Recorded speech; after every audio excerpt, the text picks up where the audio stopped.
Let's see if I can get this all set here. I think we're about good.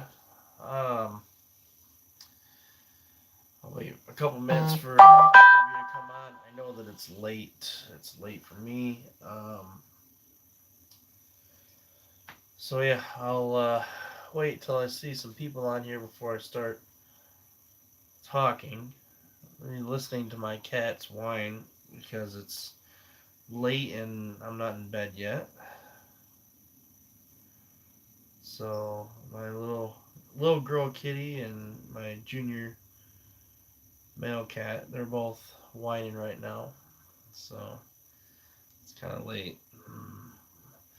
But yeah, so here we are with another live stream. I don't think I'll be able to do a live stream on Friday, so I figured that I would throw one in here real quick. And that's not going to be nearly as long because it is late. I have an inverter that's load testing right now that I have repaired, so I figured that I would take the time to kind of just keep an eye on the oscilloscope and let this thing run for a little while before I head to bed. Um, and just wanted to share some thoughts with you guys as far as tomorrow's Halloween, and it is my favorite holiday of the year. It is not because I like devils or anything else like that. I've always been intrigued with Halloween ever since I was a kid, as far as dressing up and the going door to door and everything. That's fun, but it's leading up to it, I guess.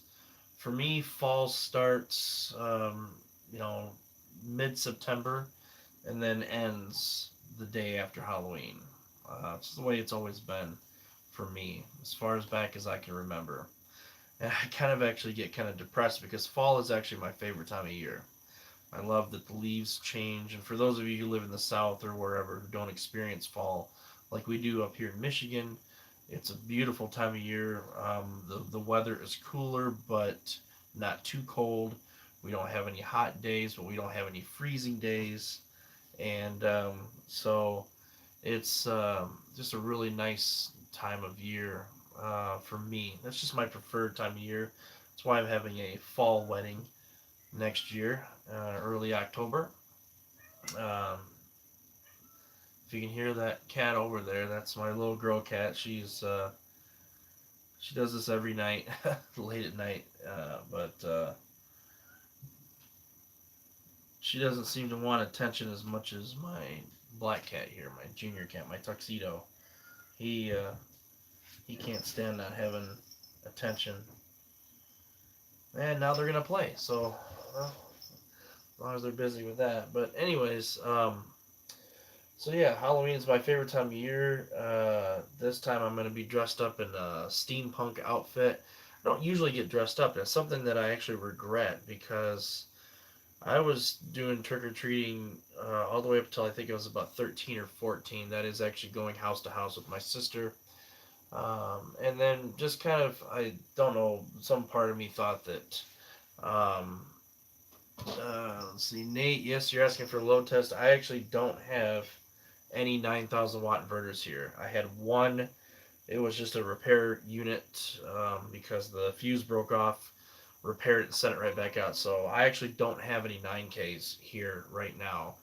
Um, the inverter that's sitting back there, that's actually the new 6K inverter, so it's not a 9.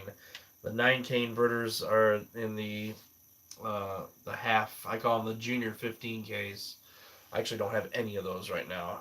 I do have a returned one, but it's in no condition to be tested. But anyway, as far as the Halloween thing,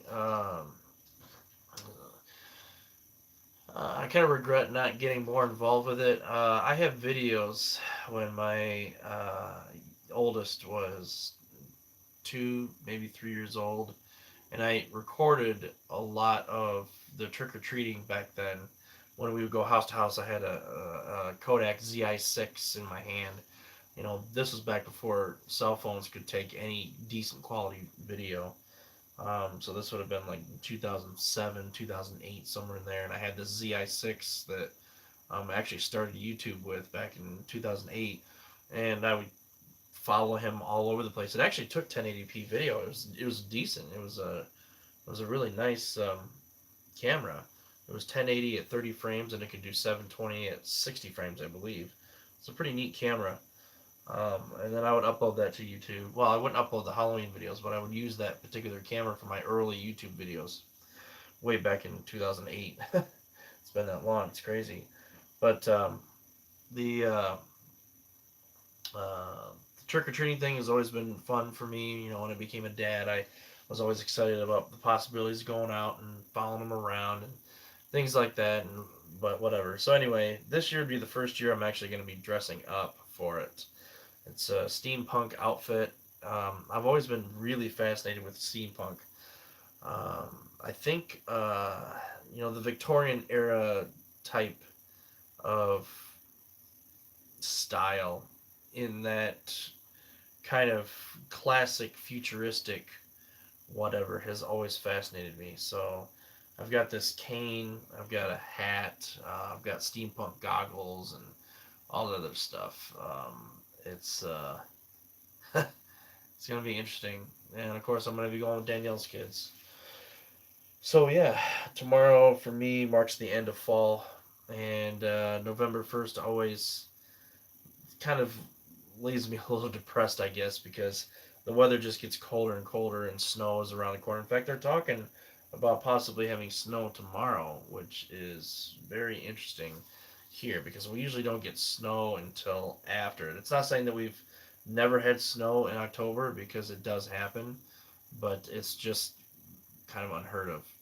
So I'm actually looking forward to seeing how the solar panels perform, because I've angled 8 of the panels at a 45. I'm actually able to run much longer through the day, whereas last year, with them all being basically flat, um, around this time of year, I would, I'd be lucky to generate 500 watts. And so, even with the sun as low as it is, with those 8 panels running at 45, I'm in the 1.5 kilowatt area right now per hour with sun. That is if it's a clear day.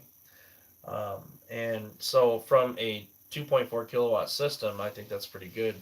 The most of the heavy lifting is obviously coming from those 8 panels that are angled at 45 right now, because the sun is getting pretty low in the sky here, and it's gonna get even lower until obviously late December, December 21st. So as we approach winter solstice, the light is gonna be less and less, and it's gonna be interesting to see with the snow that's gonna be coming, just how little of a sunlight I'm actually going to be get, how much little I'll be generating. Um, and I think my system for now is where I'm going to keep it. I don't think I'm going to make any changes to it until we move to our property, which we are working on right now. We are so determined to get our own property now, and we would really like to be able to get it before um, the end of next year, and actually be building actually sometime next summer. That's how determined we are. And the minimum that I'll take is 30 acres, but we're looking at 40 acres. There's a few plots that we're looking at, and I want a good mix of woods, and really just be independent, I guess. That's the goal, to be independent. If we didn't have grid power, I would not be upset at all. I just want to be 100% off the grid. Water collection, obviously rain collection. I want to be able to collect rain, and I know some of you out there do that. And my last live stream, I was talking about that. I'd really like to be able to see some of you who collect rainwater. Show me your systems, because some of the systems that I see are these really big professional type setups, and I'd really like to be able to see some of the smaller ones that you guys put together, because you're just as important as the guy that's got the 1,000-gallon tanks buried in his backyard, his or her backyard. So I'd like to see how you do it, and really, I want to learn more about the water collection aspect, how you can take water off of a metal roof or whatever, or shingles, which we're actually going to have a metal roof, so that's the way that's going to be. Taking and collecting the water, safely storing it, safely filtering it, making sure that bacteria has been killed and it's clean, it's purified water. Because obviously you've got issues with, you got birds that'll poop on it, or dead spiders, and there's all sorts of things. So you've got the mechanical filters, and then you've got the biological filters that you got to throw in there, and so that's super important. Um, the water collection is something that I want to be able to integrate into the homestead. Use it not only for drinking water, but also in times of drought where we can actually feed and or actually provide water for the animals, water the plants, the garden, all that other stuff. So it's not just going to be there to store just so that you can drink from it or we can drink from it, but it's also going to be there to be able to provide for our livestock as well as our um, uh, the excuse me, the homestead garden. But um, it's important to me that it's done right, and I don't want to build a system and then find out that I missed a big step. And when I talk about being self-sufficient, there are times that I kind of wonder, if there was a big problem where the crap were to hit the fan, so to speak, um, that if there's ever any kind of issue or whatever, I want to make sure that I'm ready for it. And it's just important to me that I'm able to sustain myself in desperate times. And that's, I actually really do enjoy watching those prepper TV shows. And to be honest, preppers are, for the most part, kind of a laughing stock right now. And it's really unfortunate. Preppers are looked at being as some extreme conservative group, and we're really not. It goes beyond just being prepped. Preppers don't have to have a million rounds of ammunition to qualify as being a prepper or be some part of some militia or whatever else that entails, or have traps laid all over their property, or something else like that. That's not really where I'm going with the prepping. Of course, those are bonuses, but um, like I said, preppers are kind of looked down on as being these extremists, and it's really a shame, because there's nothing wrong with knowing how to grow your own food. There's nothing wrong with knowing how to store and filter water to be able to provide for yourself, your livestock, your family. There's nothing wrong with that. I mean, for how many years did we go out and hunt our own food? And these days, hunting is considered to be some sin, or, well, I can't even say it's a sin, because that's a sin itself. Sin is a sin, and just religion in general is being, you know, taken down. But hunting is somehow now in the crosshairs of, um, you know, being controversy, and I don't understand why. Because unless you're a vegetarian, and even if you are a vegetarian, unless you're a strict vegetarian, all the food that you get from everywhere, it was butchered somewhere. I mean, it really was. And to say, well, if I didn't butcher it, then I'm not the problem, is in fact the problem, in my opinion. I think more people should learn how to hunt because this is a, we we're considered top of the food chain for a reason, and those who are under us as far as on the food chain, they have their own food chain. And I'm not talking about you, cat. I don't know what your problem is, but the thing is for example, a cat, obviously they go after mice or rodents or whatever. That's normal, that's natural, and that's just the way that it is. And we should have skills to be able to hunt our own food.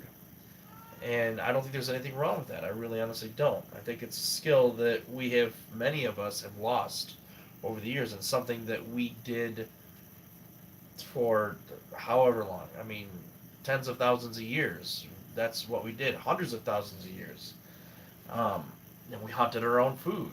And I don't see why, just because we have a modernized system, what we consider modernized, is that now it's a sin to go out and shoot a deer. I think that's completely wrong. It's just not the way that it should be perceived. Hunters don't hunt just to kill and stand on top of their trophy and be like, yeah, this is me power. They process the deer and they've got enough meat to last them sometimes a whole year, and that provides for them. Um, and it's just like growing your own food. You know, you should be able to support yourself rather than depend on the system. The going to McDonald's or Burger King or the grocery store and getting your food that way, you should be able to support yourself. And it's there's in my opinion there's not very many incentives out there to do that. Um, and it's a shame because it's like it's so easy to grow your own. I mean, no, I'm not saying it's easy, but you can grow your own food, and there's nothing wrong with that. There's nothing wrong with taking, even if you have a small little garden.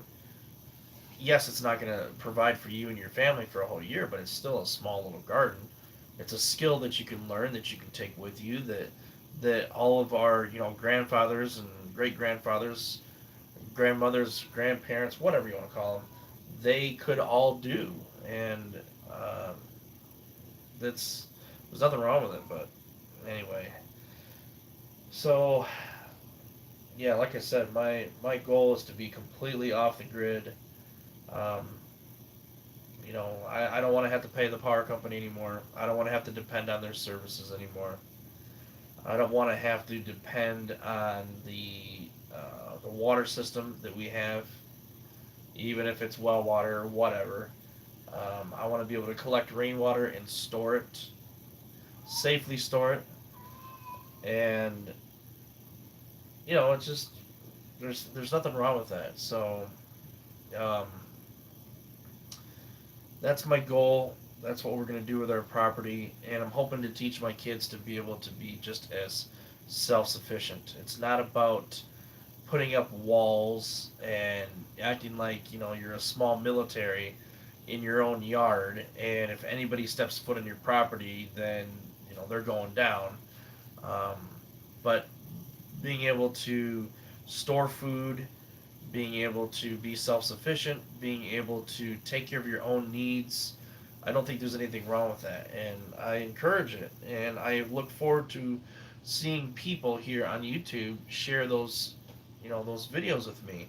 I don't see a lot, and it's unfortunate.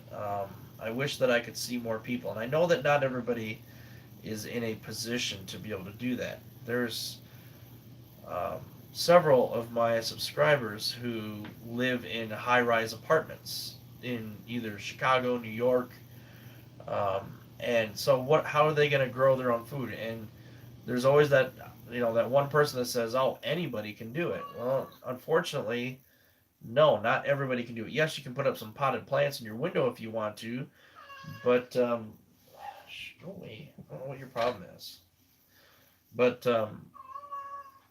I'm gonna close that door. I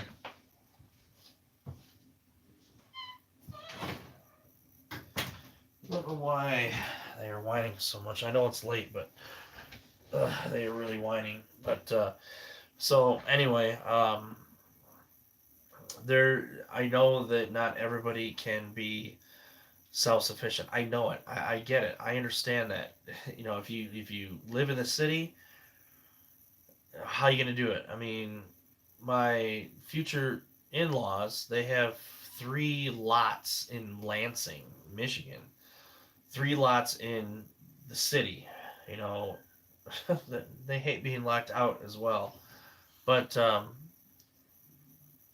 they have 3 lots. How's it going, Jaden? They have 3 lots in Lansing, and still there's not enough room for them to be able to grow enough food to support themselves. Doing pretty good. How you doing? It's pretty late. Figured I'd do a quick live stream here since I'm probably not gonna be able to do one on Friday. Halloween's tomorrow, so. But I was just talking about being self-sufficient in growing your own food or producing your own electricity, and I am well aware that not everybody can do it, and it's unfortunate if something catastrophic were to happen and either our grid were to go down or some other natural disaster or whatever that causes mass panic, mass hysteria, whatever. There's unfortunately a lot of people who are not going to be able to do anything about it, and they count on the system so much that if things were to get real bad, they would be screwed basically. And I worry sometimes about things that happen, especially in politics. I don't like to cover politics on this channel because it doesn't matter what opinion you have. If your opinion is different than someone else's, you're automatically wrong. And I don't like to get into those conversations. I'm not running from it because I think I'm wrong or anything, but this channel has always been about being, independent and, independent of the grid and things like that. And, politics on both sides either support or do not support that. So I try not to get into politics that much, but the political climate is getting kind of scary, at least in my opinion. And so being self-sufficient, I think, is a top priority right now for me. And Danielle, who I will be marrying in less than a year, she agrees with me. She feels the exact same way. I hope nothing happens. I really do. I'm not expecting something to happen, but there's nothing wrong with being ready for something to happen. And it may not be some long, drawn out, Walking Dead type of scenario. It may not be anything that lasts more than a week, but I have this just bad feeling um, that our grid, it's not going to be boots on American soil. It's going to be our electric grid. We have become so dependent on our electric grid. And you can say, oh, but I can go without lights for a couple of days. It's not going to, no. It's not just you. It's not you one out of 50,000 people in a high rise that are going to be just fine. Because eventually you're going to have to come out. Eventually you're going to have to go get food. Eventually you're going to have to go get water. Eventually you're going to have to find out how to survive. So you may be okay with your canned goods that are sitting in the closet for a week, or your water that you have that'll last you a week. But eventually you're going to have to come out. So it's scary to think that that something like that could actually happen. And if our grid goes down, then there's going to eventually be mass hysteria. People will start to raid the grocery stores. People will start to raid the gas stations. The infrastructure, the roads, everything, it's all going to get clogged up. Police are going to be trying to manage that, and let's be honest, there are not enough police in the United States to be able to handle something like that. I don't know if we have enough in the way of military to be able to handle something like that, directing traffic at every corner because all the street lights are out. People are panicking, trying to get to or from the store, get to or from, well, obviously they'd be getting from work. Um, but just, even if you're, let's say you're at a friend's house and your parents have this awesome homestead set up. They've got food for a year, they've got water for a year, or filtration, or whatever. Let's just say they're self sustainable so that if they don't do anything else, they can last 1 year on their property. And let's say that you live out of state because you moved away, went to college, you started your own family, whatever. How are you going to get back to them? And don't think that, oh, it's just going to be like rush hour traffic, I'll get there eventually. When everybody decides, especially from the cities, to hit the highways all at once, rush hour traffic, no, it's going to be 10 times worse. It really is. So, even if you had access to that kind of stuff, because you've got connections or whatever, how are you going to get there? How? It's, it's it's going to be terrible. I mean, it really is. And it worries me because this is the kind of climate that is building, that our electric grid is so fragile that it can just disappear. And with all of our technology that we have, and we see it every single day, we see companies get hacked every day. Some of them, they don't even let us know about it till sometimes months later. It's like, oh yeah, we had to do an invest. Oh, we weren't sure, or now we're letting you know. And it's like, if it's if companies don't take privacy serious, security serious, then how can we say that the same problem can't happen in, let's say, a nuclear power plant? And I'm not talking about the type where they change all the readings out in the system so the people are like, oh, the reactor looks fine when it's actually going critical. I'm talking about shutting those things down and locking those things out. Now, I don't claim to know what happens inside of a nuclear power plant. I would love to be able to visit one sometime, a real working power plant, to see how that kind of stuff works. But we have demonstrated that there are intelligent people out there who can hack systems, who can shut things down, who can cause problems. It's not just the power plant, it's switching stations, substations, everything's all computerized.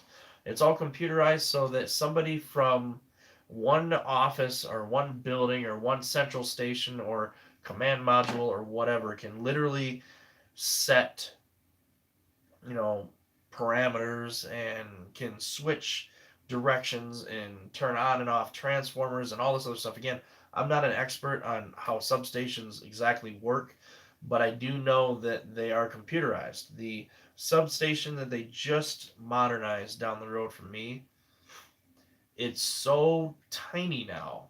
It's not tiny because the capacity went down, but it used to be in this big building, and a lot of the equipment was outside of it, and they pretty much they cut it in half, and everything. They did some news article that in the local news they were talking about it, and the one of the guys from the electric company was like, yeah, it's super modern. We can do everything by computers now. We don't have to waste time sending somebody out to see what's wrong with something or whatever. We can just, and I'm just thinking to myself, yeah, that is something that we could easily be able to hijack. It doesn't have to be the power plant. We could switch power off for everybody at the substations, and it's very scary. I mean, it really is. There are dedicated hackers out there who spend their lives looking for ways to hack the most critical systems that we have, not in just America, but also the world as well. And it's a scary thought to think that all it would take was a planned, hacking attack on as many. They're obviously not going to get them all, but as many of the power plants as they possibly can. And that would be enough to put 100 million people without power. That's all it takes to bring a country to its knees when about a third of your population is without power, especially in the big cities. People who live out in the country probably aren't going to have too many problems because you're probably more used to power going out, so you've got a reserve of generators, gas, things like that. But those of you here in the city, especially if you're in a high rise apartment or one of those places, you don't have a generator sitting in your bathroom waiting to power your apartment complex. No, it's just not possible. So um, they're going to not hit some town out in the middle of Arizona that has a population of 30. They're going to go after the big cities like Chicago, New York, Los Angeles, Atlanta, all those big cities that are the most densely populated. Those are the ones they're going to cut the power to. And that's where chaos is going to ensue. They have to do the most damage possible. So I don't know. It's frightening. It's frightening to think. That's why I really, really badly want to get completely off the grid. It's not so that I can avoid the government. It's not so that I can conceal myself or anything else like that. It's so that if something were to really happen, I would be ready for it. I would be able to eat, be able to sleep, be able to heat my house, cool my house, got all the solar, got the water, got the food, and I can continue to build on that and not just say, well, now I've got a year's worth of reserve. Once that's up, then I'm going to have to walk the streets with everybody else. No, I'll be able to grow more food, collect more rainwater, etc., etc. It's about sustaining. There's nothing wrong with being in that position before something happens, and I hope nothing happens. I really do hope that nothing happens. I don't want anything bad to happen to anybody out there. That's not what I'm trying to accomplish. But I'm not going to be a victim of some hacker that decides that they're going to take down a third of our grid in the country all at once because the people who operate or the companies who operate those um, power plants, they either don't care or don't know what's going on. Breach of securities or bad encryption or whatever, and you know, I don't want to be at the mercy of some company that is in it for the money. That's it. That's all there is to it. And I'm not going to depend on my government to be able to take care of me or my police because the police have their own family. It's I don't know. I could go on for hours about this discussion, but there's absolutely nothing wrong with being energy independent, being self-sustaining as far as growing your own food. And even if you have an outage for just a week or two, you don't even notice it. You literally don't notice it, and that's good. That's a good thing. It's good to have that. Maybe they bring the power back on after a month. Maybe it'll be 6 months. What's going to happen in that time? Are you going to be able to count on your family, your neighbors, and all these other people? First of all, keeping people out, keeping you safe in. There's a lot of things that can go wrong. It's not just buying a million rounds of ammunition to be able to shoot whoever comes to your door. It's about being as stealthy as possible, as normal as possible, and everything else. I could go on this for hours. I think I talked about it once before about don't go out and advertise everything that you have. I mean, that's that's just the way that it is, and just be alert and be aware of your surroundings. There's nothing wrong with that. But anyway, Amber, as far as the 1500-watt inverter, the video that I did of the load test did not burn up the inverter. I could not get it to burn up because it would shut down long before it would burn up. So what I did was, and I put a 1 minute snippet on there. What I did was I took the main board out of the 1500 watt inverter, and I put it in a power tank 5000 watt inverter, which could technically be an 8000 watt inverter, and cranked it all the way up to 4100 watts before it finally gave out. So that little main board actually did a pretty decent job of supporting that load. That was my goal, to find out where its limitations actually were. Um, and so that's what I did. So I've got the video almost all the way edited. I got to get it uploaded, um, so that you guys can see that.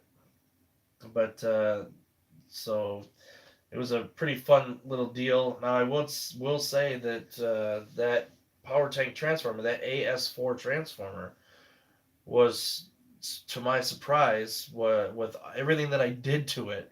I mean, I was really hard on that inverter. With everything that I did to it, that transformer was a little warm to the touch, and that's it. I was expecting it to be hot, and it wasn't. And I was doing several loads with different, degrees. Um, and so that transformer handled really, really well. And it really wasn't air cooled all that well because I had the lid off. So it wasn't like it was being air cooled. So I can tell you firsthand that AS4 transformer that PowerJack puts in their inverters is a really good transformer. It really is a good transformer. Um, so I was able to definitely squeeze the 4,000 watts. And I'm sure that it would have went to 5,000 watts without a problem, which is what power tank inverters are. They are full time, all day, all night, 5,000 watt inverters. That's what they're rated to. Now I've brought one up to 4,500 watts, and it got hot before I ended up, shutting it down. But this one over here seemed to do okay, so I'm not really sure. Um, but anyways, I don't know if there was any more comments. Yeah, so if you need, just get a hold of me. Um, and so yeah, just get a hold of me if you need anything, and just let me know. Um, I don't think you have my. It's 833 Genetry now. So, anyways, yeah, I can tell it's late. I can tell it's a weeknight because I got hardly anybody on here. Friday nights, I will start doing live streams on a regular basis on Friday nights. The only reason I'm doing this one is because I know that this Friday I can't. So I figured that I'd get in some conversations, some thoughts before Friday for you guys to enjoy. A lot of you do watch these live streams afterwards, so that's fun. But I will also be doing a news thing. Um, I read a lot of renewable energy news, and I try to keep it away from politics. Just renewable energy news, and yes, there's going to be some things in there like a new tax or a new regulation or something else like that that obviously is political that you can't stay away from. But I'm hoping to be able to do a weekly or maybe twice a week news about renewable energy because I'm super fascinated with not only the local news in everywhere that's in the world, but also national news or state news or whatever. And I find it really fascinating the stuff that I read. There's some pros, some pluses, and then there's some negatives in there, um, and keeping everybody up to date as much as possible. I'm going to try to fact check everything. Sometimes it doesn't matter how good of a journalist you are or what your intentions are or how pure and honest you want to be. It's so hard these days to tell the difference between the quote unquote fake news and then actual news. I, to be honest, especially on Facebook, I don't get on Facebook hardly at all anymore. I mean, I seriously don't. I have gone from, back in 2012, I think is when I joined Facebook, maybe. I've gone from an addict where I'm pretty much like the typical millennial, I guess, that literally is glued to their phone because scrolling through, looking at all the different stuff and all this other stuff. I've gone from that to just almost disgusted about Facebook. And I know I'm not the only one. I'm not just some radical that's like, oh, you just don't like social media because you don't get it.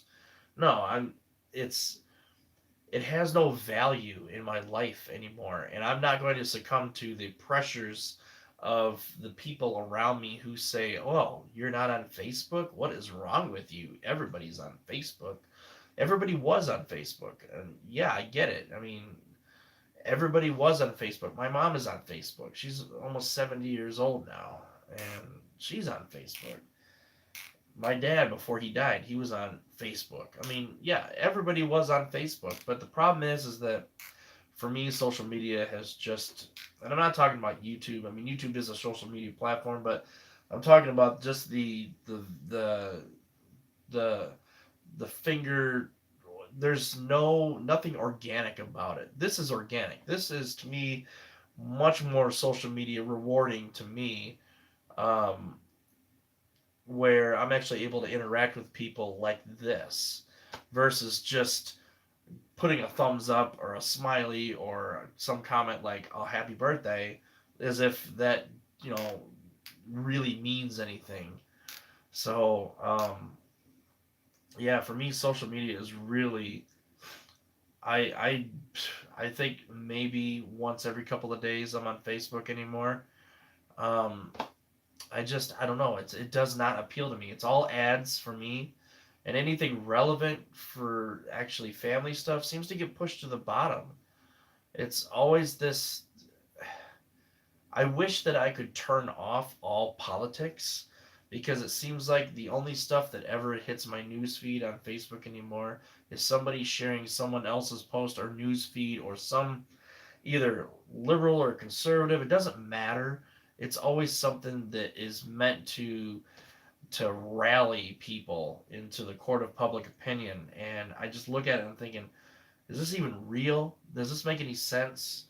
And I used to spend some time actually fact checking a lot of these articles, and then I would comment, which is even stupider. I don't know why, especially with family members.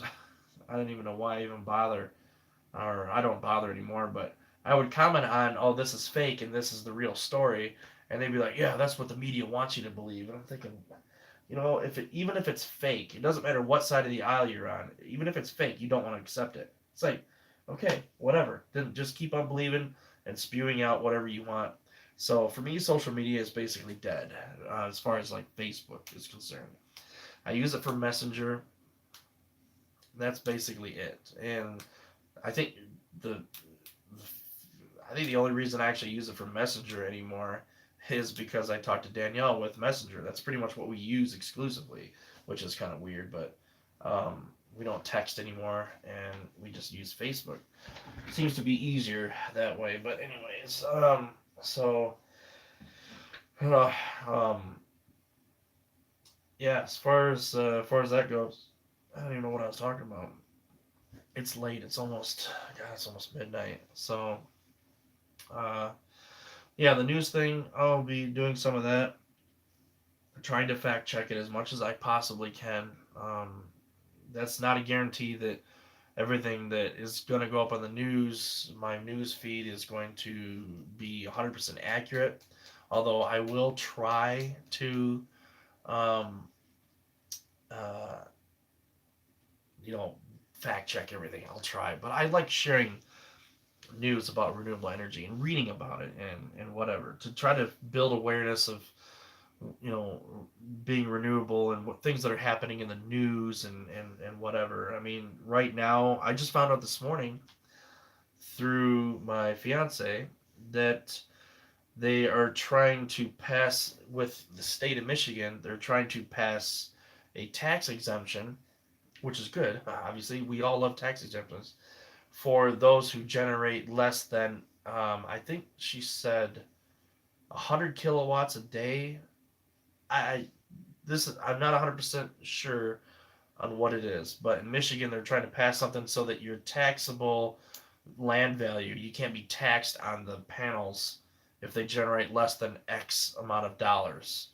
Um, the um, I'm not sure what you mean, but anyway, um, the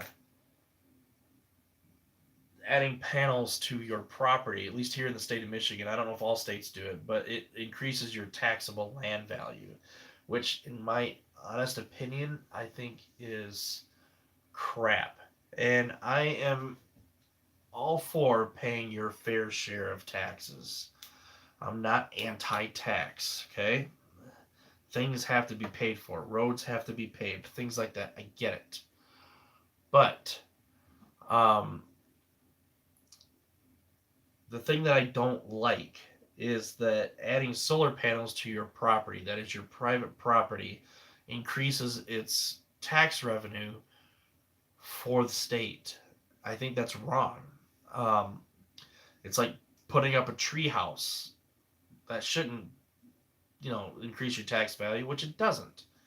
So why do solar panels? Why do solar panels increase your tax value, especially if you're off the grid? Okay, I think that's a crime. I really honestly do. I think it's totally unfair. I think that because solar panels started to become popular, they started to introduce ways to monetize as far as tax revenue. Those panels, if you buy 100 acres of land and it's valued based on whatever water, if it's got a private lake on it, how many trees or whatever, if it's based on where it's located and things like that, land values, surrounding land values, is it surrounded by farm, industrial, things like that, you should be taxed on that. That is the empty lot, what it has on it. You should not be taxed on something you add to that lot then thereafter. And I know that homeowners, tax values and so on, if you home improve, your taxes might go up and things like that. I just think it's so ridiculous. It should be based on, the land itself, not what you place on top of that land. And solar panels being an inanimate object should not increase your taxable value. And I get it, it goes both ways. Where if you wanted to sell the property, of course you're going to want to have the most value in that house. I get that, or that land. I understand that, but it should not you should not have to write out a bigger check to your local township or state or whoever because you decided that you're going to get off the grid. That's wrong. That's a way of them collecting their money from you no matter which fork, in the road you decide to take. You're going to pay your taxes if you buy power from the power company, or you're going to pay your taxes and land taxes if you decide to generate your own electricity. I think it's wrong. I really honestly do. I'm very passionate about that I don't think that because you have solar panels on your property, you should have to pay more taxes. It's wrong. In my opinion, they consider theft. What you do with your property when you get it should be your business, and your taxable value should not increase because of it. That's just my opinion. Of course, the burden would be on you if you have to sell the property. Of course, you're going to want to maximize that sale, but if you buy a vacant piece of property and decide to put 1,000 panels on it, your taxable value shouldn't increase by 10 times because the panels are on there. That's wrong. It's totally wrong. And I know some tax expert or some government employee is going to chime in and say, but, no, sorry. You were making X amount of dollars on this piece of land until I added 100 solar panels. You should not be making any more money from me in the form of taxes because I chose on my own property to put 40 or 100 solar panels or whatever on my property. That's wrong. That's totally wrong. So that's just my opinion on the whole thing. That's how I feel about it. I think it's just another way to generate tax revenue for the townships or the states or whoever has the jurisdiction there to collect those taxes, whoever benefits from that. It's not like running a business. It's not like it's some kind of a commercial endeavor. It's just a human being trying to be sufficient in themselves. And the same thing could be said for things like if you buy an electric car now, it's like being punished for it in the form of registration fees, in the because they can't collect gas tax. So now all of a sudden they're going to have to start punishing people who are trying to save money on gas and whatever else. Now they're going to be punishing those. So it's going to be the same cost basically to drive an internal combustion engine as it does an electric car, because you're paying $1,500 a year to drive the damn Tesla or whatever else you have. It's wrong. It's sad. We should be in a position where our taxes should be able to maintain the roads. And every state's different, every county's different. I get that, I understand that. But we shouldn't be in a position where we depend so heavily on one source of taxable revenue that if that taxable revenue becomes threatened, then we punish those who decide to jump ship. And I'm not kidding. If you decide that you want to ride your bike to work and back every day, you have the right to do that. But there was a time when there was talk about registering bikes for public sidewalk and road use, because more people are using public transportation or private non-internal combustion transportation. And my head is just spinning because it's ridiculous. It's like the taxable minimum bar is set here. And if any of that starts to drop off, we need to punish those people who are falling off to make them still be at this level of taxes, and then continue to raise the taxes. Here's a millage here for this that we need. Here's a program here that needs to be paid for. Here's that, and it just keeps on going up. And it's not like anything's getting better. That's the thing.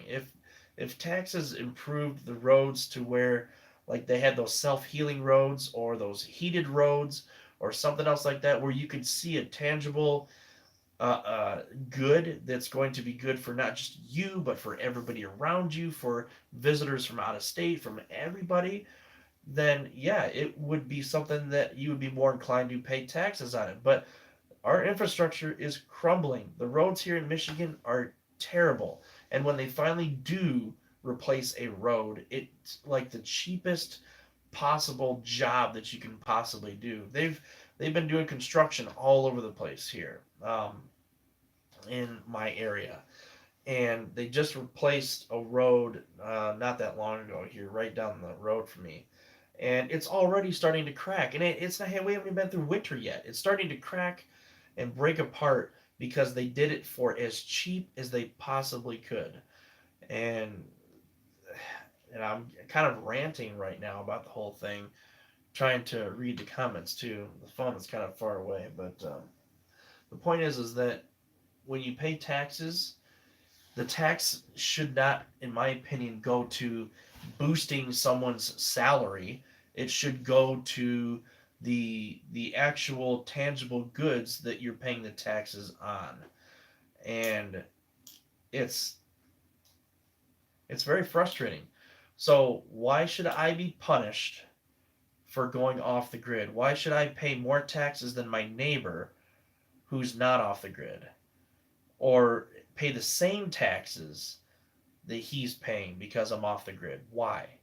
Somebody, I'm looking for a good argument on that. I want to know. I want to see someone counter that. I want to know why I should be paying the same amount. That is, if I decide to not purchase power from my local power company, which inevitably you pay taxes on.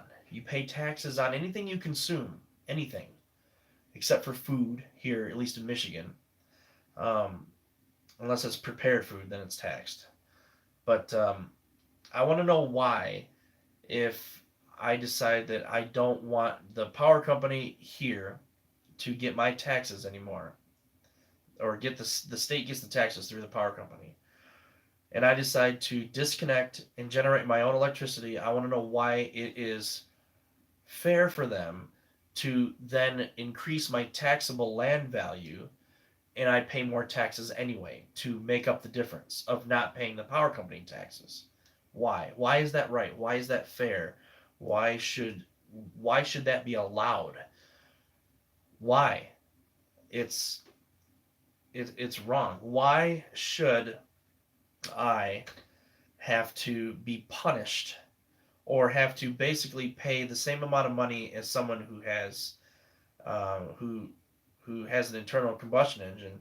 Why should I have to pay the $1,500 a year fee for having an electric car? Why? Why can't I not use the roads that my taxes should be paying for?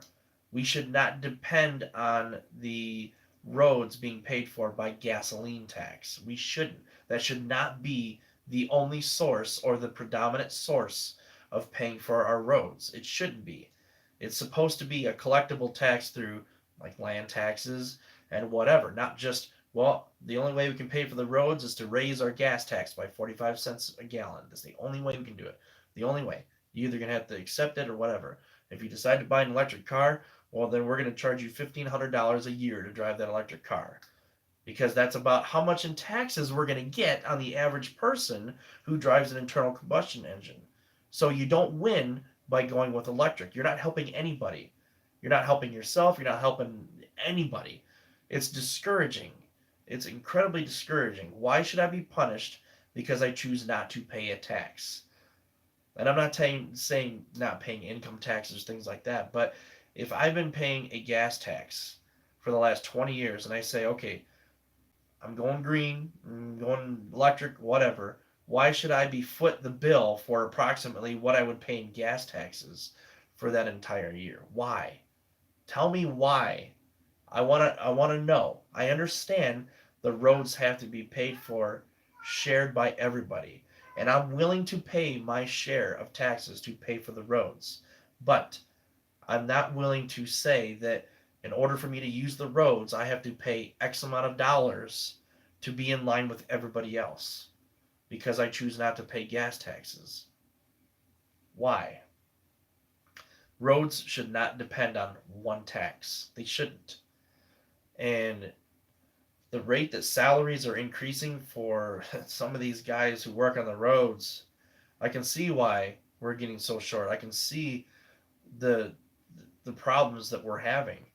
Um, but anyway, I could get into that all day long. It just when electric cars first came out, they were just a minor little nuisance to the tax revenue, something that was a novelty. And now more and more people are jumping ship. They're getting off of internal combustion engines.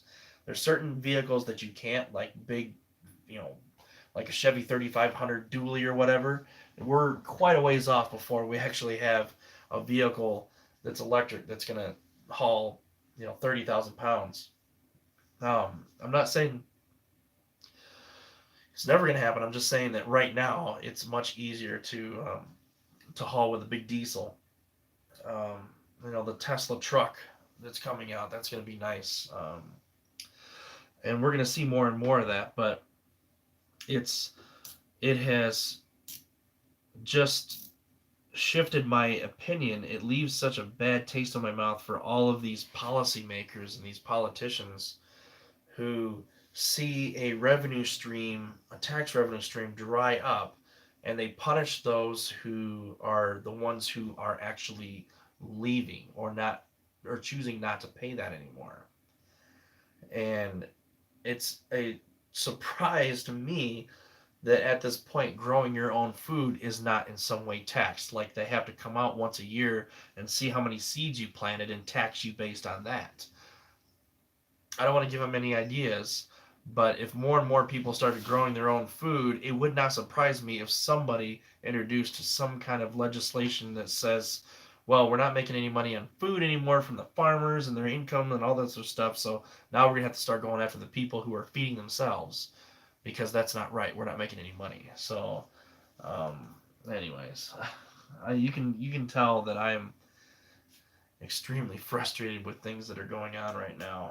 I just I don't know.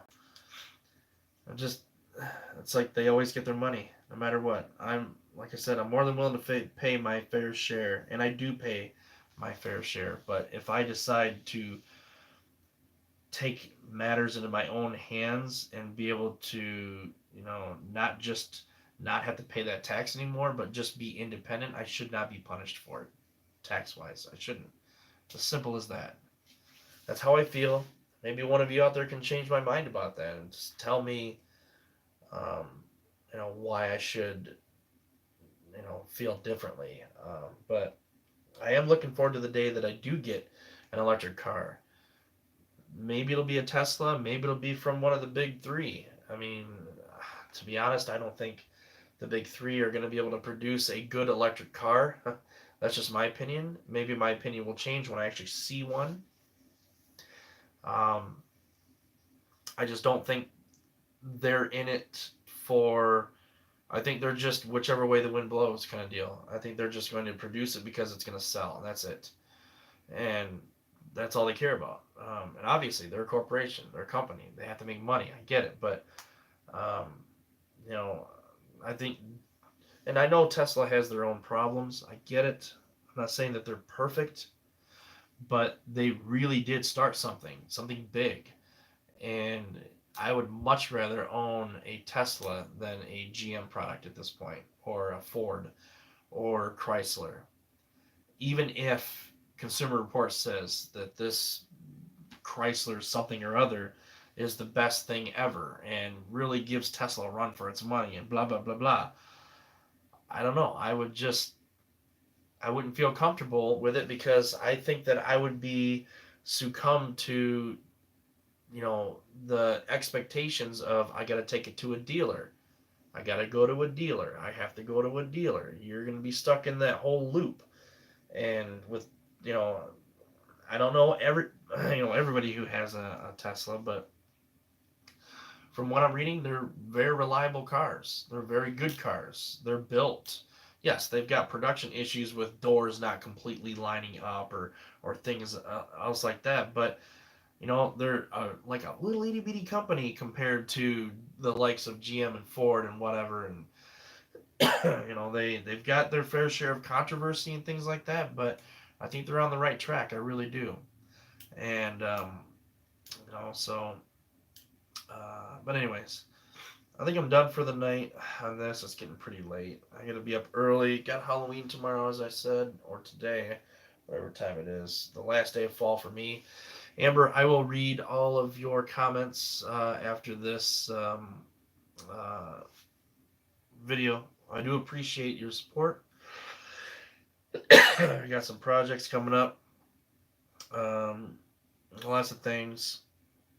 Uh, got a lot of stuff that I have to do. It's crazy. There aren't enough hours in the day.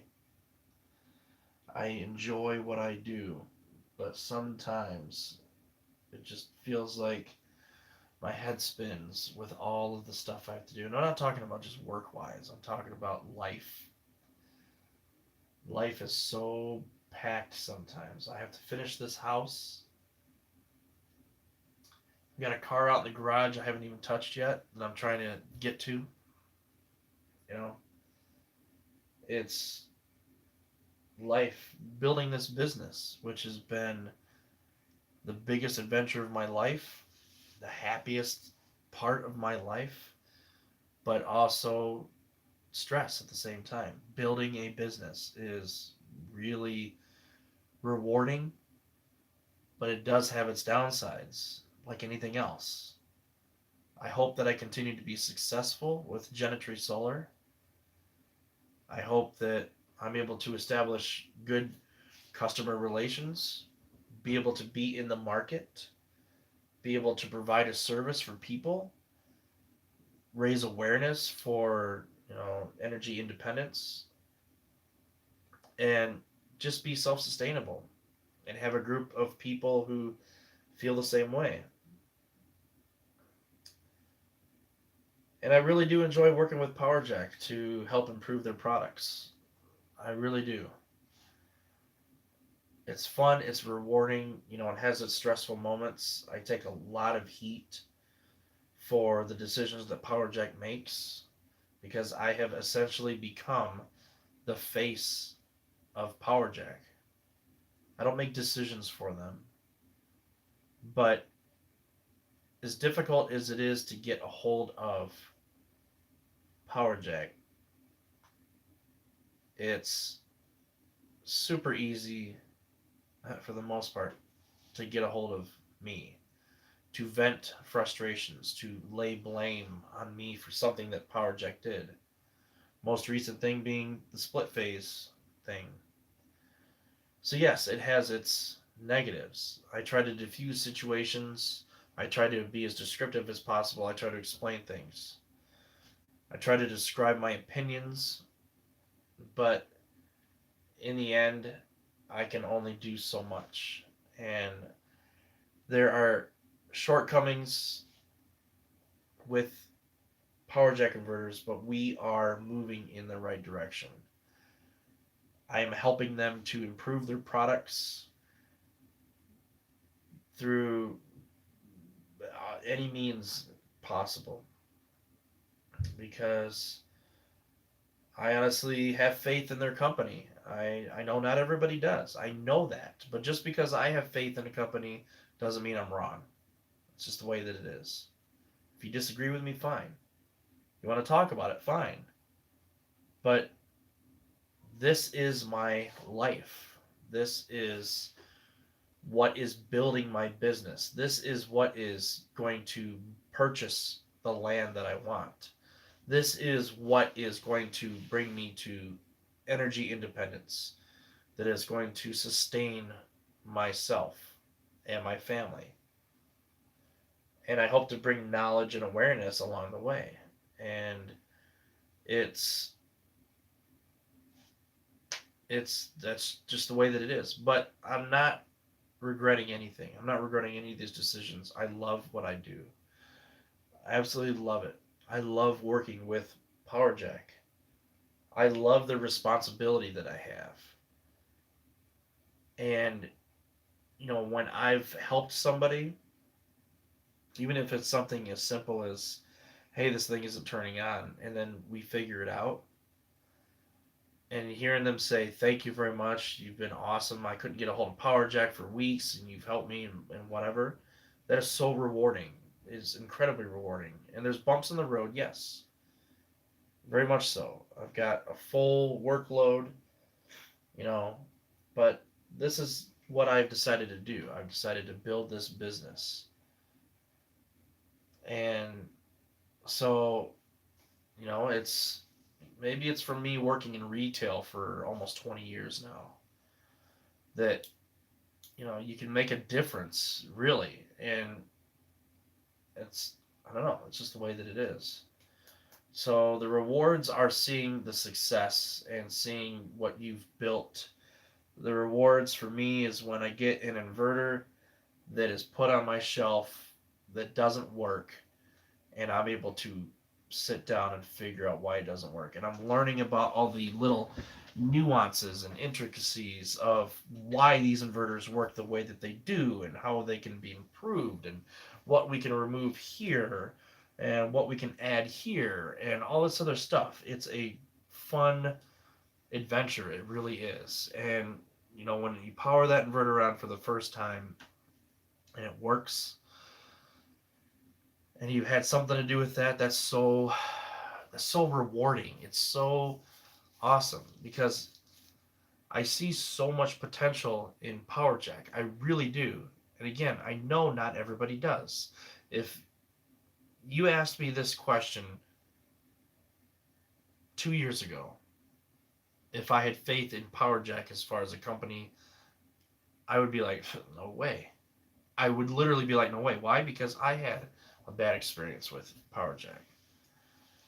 So I know what experiences do. You have a personal connection, be it negative or positive, with a company you dealt with. Just the same as if you went to like McDonald's or Burger King and they forgot your fries or they messed up your order, you now have a negative relationship with that company.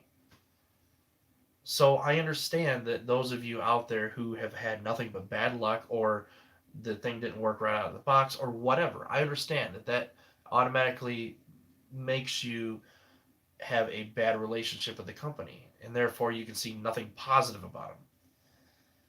but I see a lot of potential.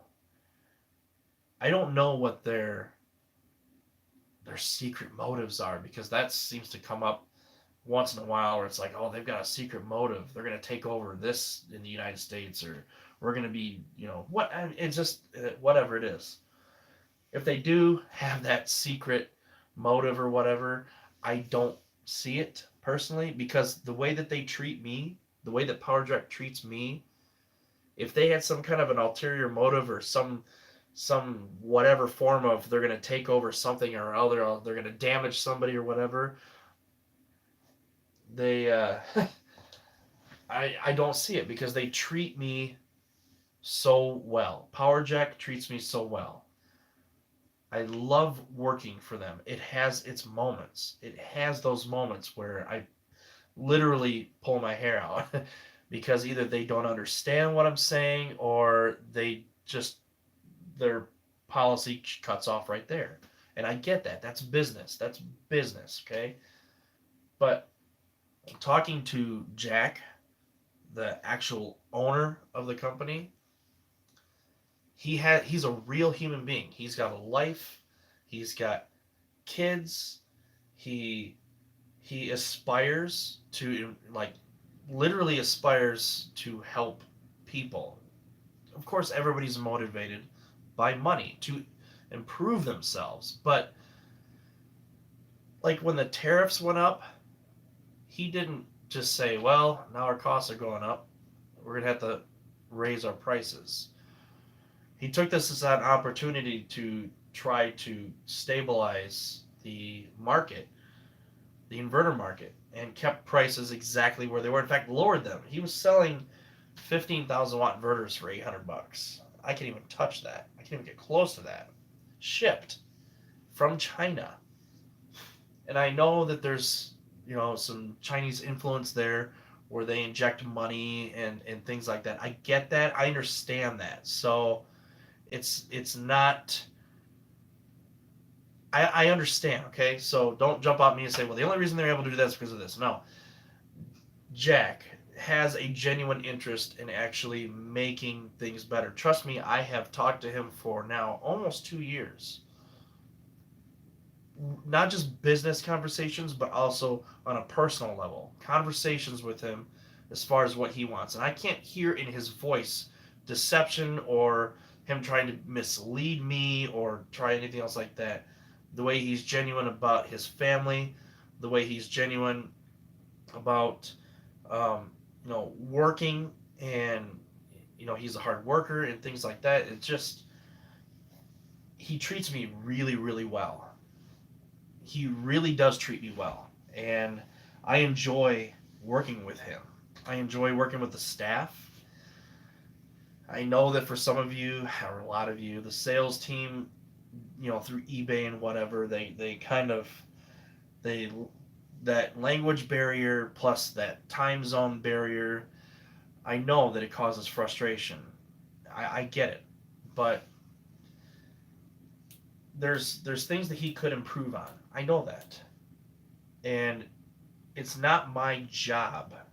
It's not my place to tell him what he's doing wrong with his company. It is not. I am not employed by him directly. I contract. I am paid X amount of dollars per repair. And I've had the fortune of having access to all of this PowerJack stuff. Everything you see in this room was literally paid for by PowerJack. They put an enormous amount of trust in me. I've got hundreds of thousands of dollars in PowerJack equipment here, right here, not just in this room, but in the house. They trust me. That speaks louder than anything. That is so important to me in a good business relationship. Can you imagine anyone else in America or anywhere else saying, "Hey, I've got $100,000 worth of inverters here. I barely know you. I'm going to send all these to your house, and I want you to repair them." Excuse me, repair them. It's getting late. My mouth is getting dry. No. And someday I really do want to visit China. I do. Some people make it out to be all scary, like, oh, if you're a foreigner, then you're automatically going to be locked up in some jail cell or something else like that. I've seen the videos. I subscribe to a couple of channels that I really enjoy that are, based out of China, that are foreigners in China. But for the most part, just like in the States or anywhere else, the people are nice, they're welcoming, they're people, okay? And Jack is another one of those guys that someday I'm going to meet. I'm going to go to China. I'm going to visit China with Danielle. We're going to see the best parts of China. We're going to see the factories. We're going to go enjoy not just walking the streets, but a nice couple of meals with Jack and his family, or see how what he does in his day to run a business. He runs a big company, and for me to be able to be a part of that is a good feeling. It's not just some company fly by night down the street. PowerJack's been around for a long time, 20 plus years now, and he has factories in many different countries, has many different products, has a lot of staff on hand, and it's I've seen pictures, but no, I haven't actually been to China to walk the factories. But like I said, I'm treated extremely well. I'm given an enormous amount of freedom when it comes to decisions with repairing inverters. I never overstep my bounds. Never. I know where my place is. I have an enormous amount of respect for the staff, for Jack himself, and the people who run his company. And I'm very happy. I really am. And I have total confidence, and I've seen it. I've seen it in the past couple of years. I have seen the strides that they have made. Yes, there's missteps. I get it. The split phase thing totally caught me off guard. The AS 6.5 transformer thing totally caught me off guard. I was completely like, whoa, what is going on here kind of deal. I didn't even know what was going on. People were reporting this problem to me, and I had no clue what was going on. I didn't even have an inverter in my possession to be able to confirm or deny what was going on, or whatever. Um, I won't be able to tell you exactly how many units they actually sell per year worldwide. It's it's a lot. Of course, that's subjective, but we'll just say thousands every month. In the thousands every month is what they sell. Um, that's across all their lines of inverters. They really do sell a lot of inverters. But they're priced to sell a lot of inverters. And so some people are extremely happy, some are not happy, some are just meh about it. So anyways, yeah, I enjoy doing what I do, and I do only what they ask of me. I offer, but I don't force, and I enjoy building this business that I'm building. Genitree Solar has become, you know, just an amazing part of my life. Seeing it grow, and I hope it continues to grow. I'm working to that end to make it grow, not just with inverters, but I also want to grow in other areas. I want to expand my business to be a reseller for batteries, solar panels, wind turbines. I want to help people install their systems. Not just be the service and repair center and part supplier for PowerJack, but also be able to. Um, I don't know which version you're looking for. It's version dependent. But anyways, I will go through all the comments and I'll answer those tomorrow. It is past midnight here. I have to be up at 6 a.m. to get the kids off to school. So it's late for me. I just had an inverter here that I had to load test before I boxed it up to ship out.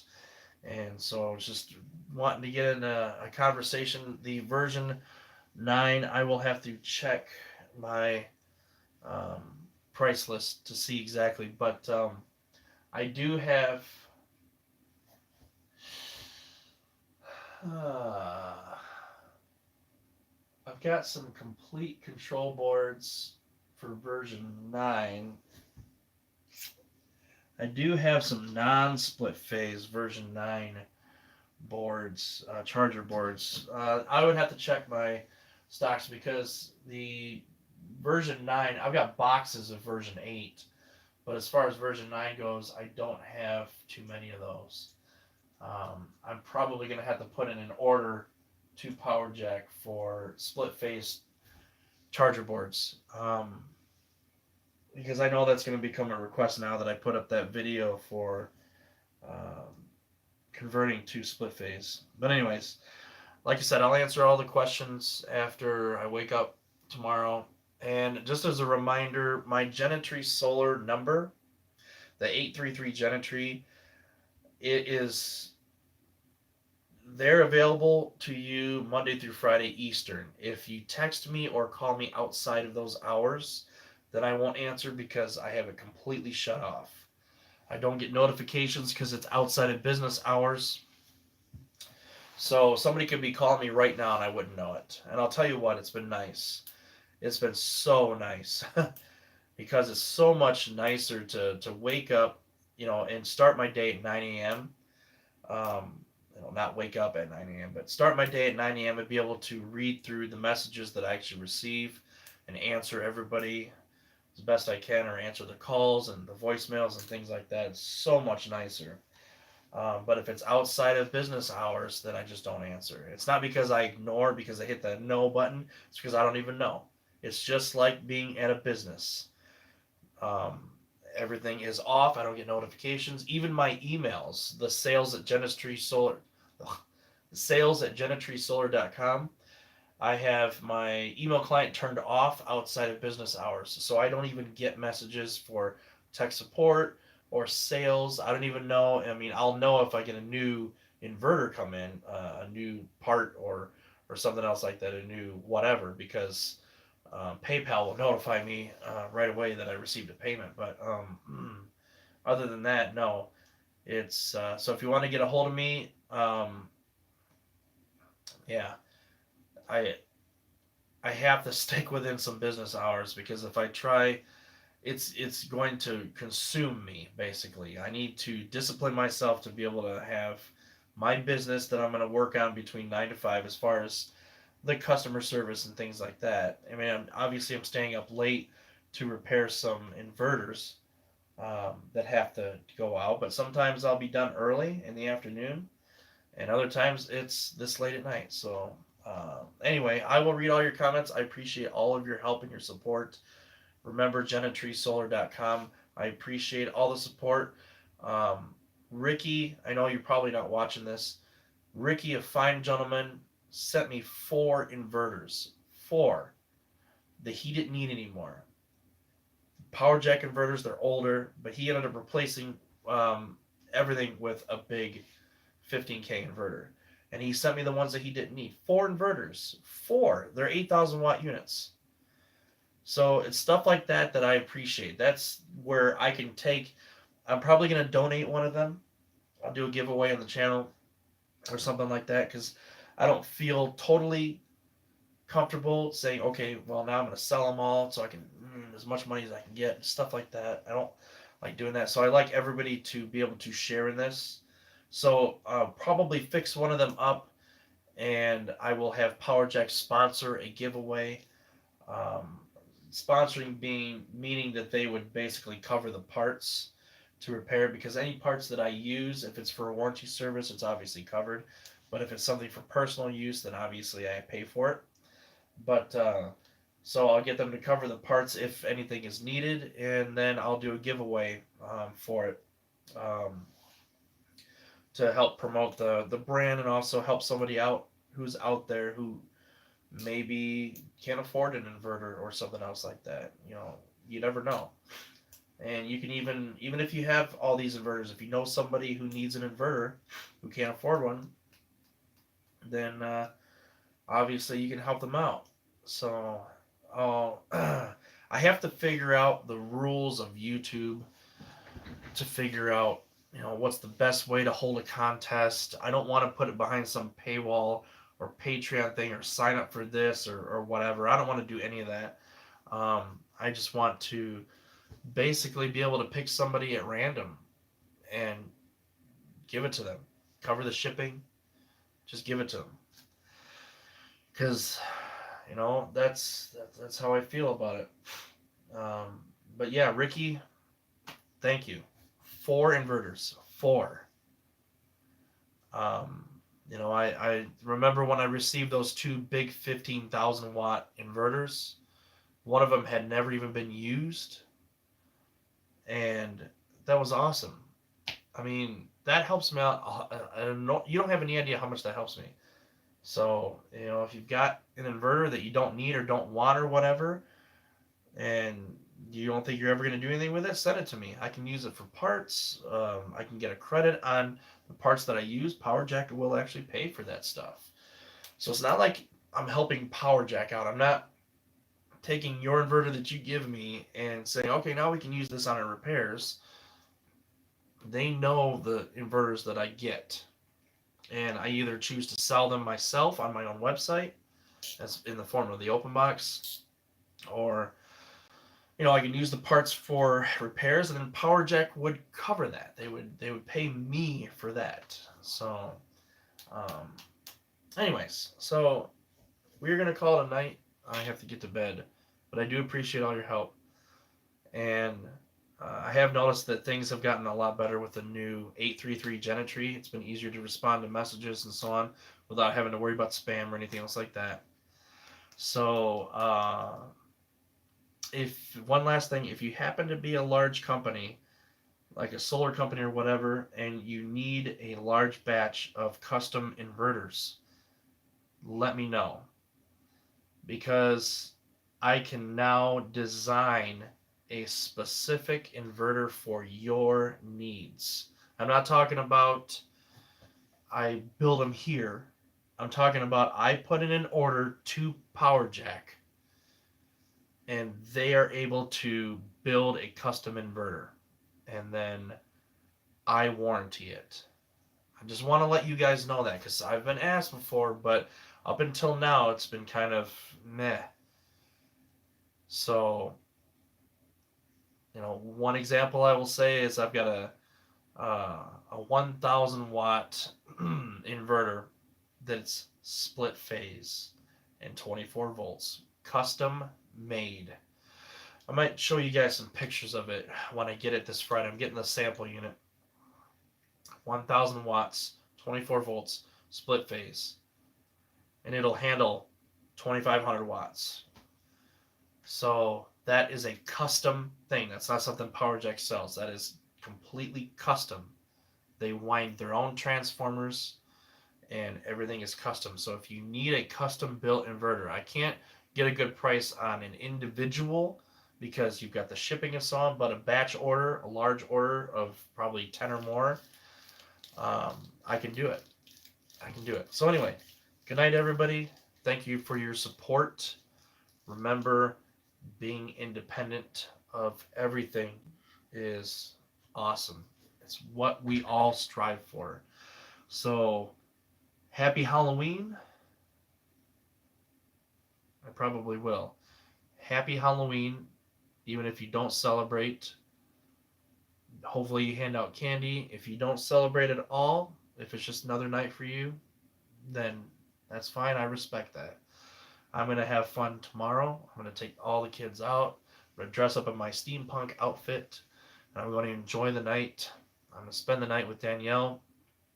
And we're going to continue to dream about our homestead, about our property, about everything that we have coming up in our lives.